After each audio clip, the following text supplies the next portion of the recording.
Harmani panjenenganipun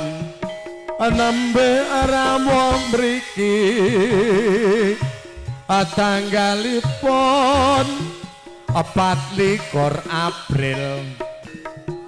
wulan menika rawuh wonten Bapak Harmani Pak Harmani Pak Harmani sik sabar kakak ya satu wae. Nyun sewu tak pending niki Mas Kentung iki tuan rumah aku wong adoh Brangkulon iki tak kodange piyantone sing kagewan dalem Pak Kemis bapak ngono ki ya ayo mesti dikondang iki Surya Laras kok oke ayo Pak Nur cak rombongan pengendangi karo panjake mesti kondang bapak Kemis siang niki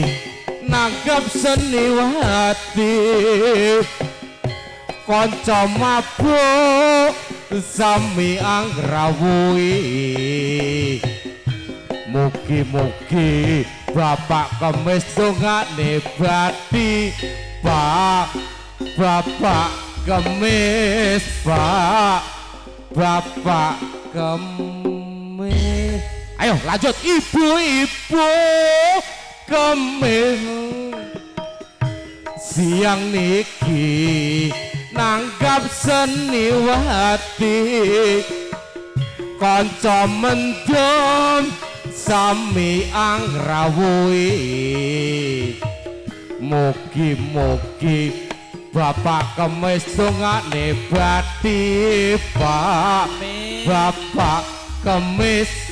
Bapak Kemis iki nyun sewu tak kodange tuan ruwae wau nggih nyun sewu mboten dados penggalih iki wong adoh soale Brangkulon Rayun Ponorogo mbok bilih enten mriki kurang pas kurang prayogi kula ngapunten saderenge aku urung digawe tenang ae monggo dilanjut Mas Kentung nyandi Mas Kentung Mang yo woro-woro ki aku lengser iki siap Kang Masugi sing duwe wewengkon ngrayun didongakne panjang yuswa seger kewarasan Bapak Harmani Bapak Haryudi Bapak Roso Bapak Sumadi Badut Mbah Kemis ngantos tutup tanggale 6 Juni yo iki Bapak Harmani Bapak Haryudi Bapak Roso gendingipun Pancawarna Krai Seto kalih Bapak Harmani tanggali 24 April langsung tak pindah ana ing kene mumpung isih nek wektu engko lek kadung kundur mesane kuciwa nggih sumangga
monggo ibu-ibu Waranggana kula aturi nggal jumeneng ayo kene mulai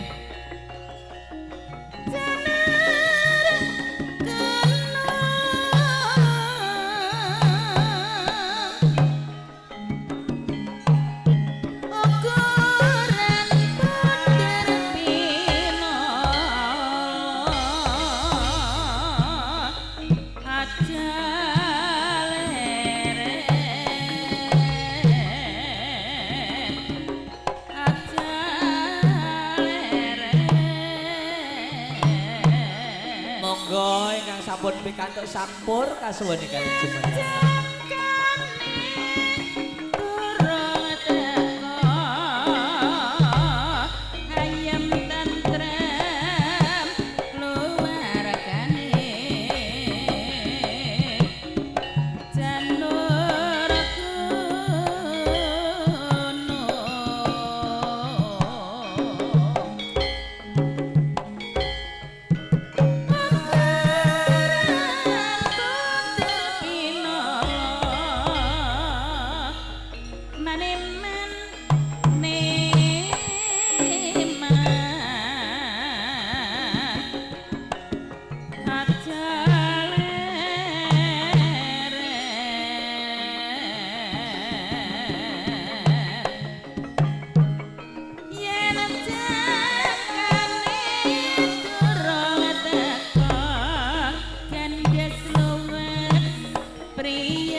bawa Des nyanyi Des nyanyi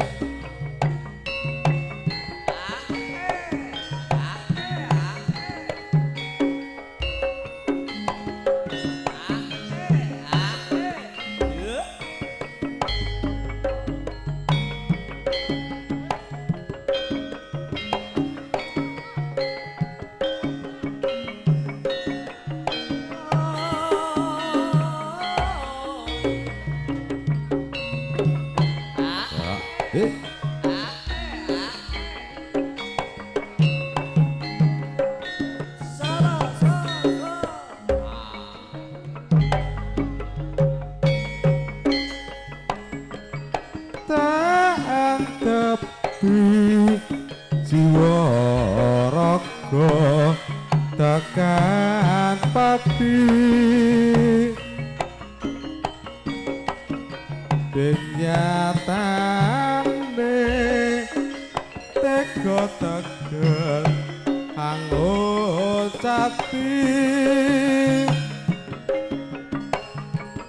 orang ira tresnaku kok gawe lara sing tak gegep rina wengi jebul musra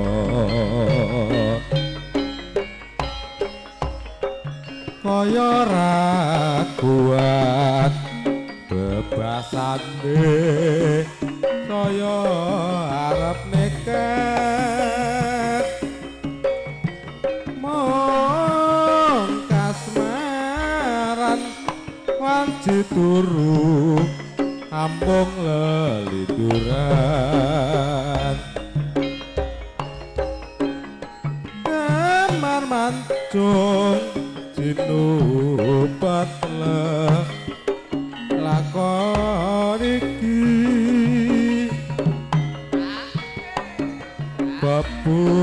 bebuntone wong gawe kesing ati kaya ra kuat bebasane saya arep nekat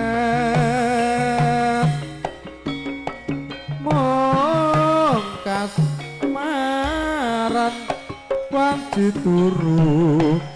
ambung leliduran kamar mancung jinupat lakon iki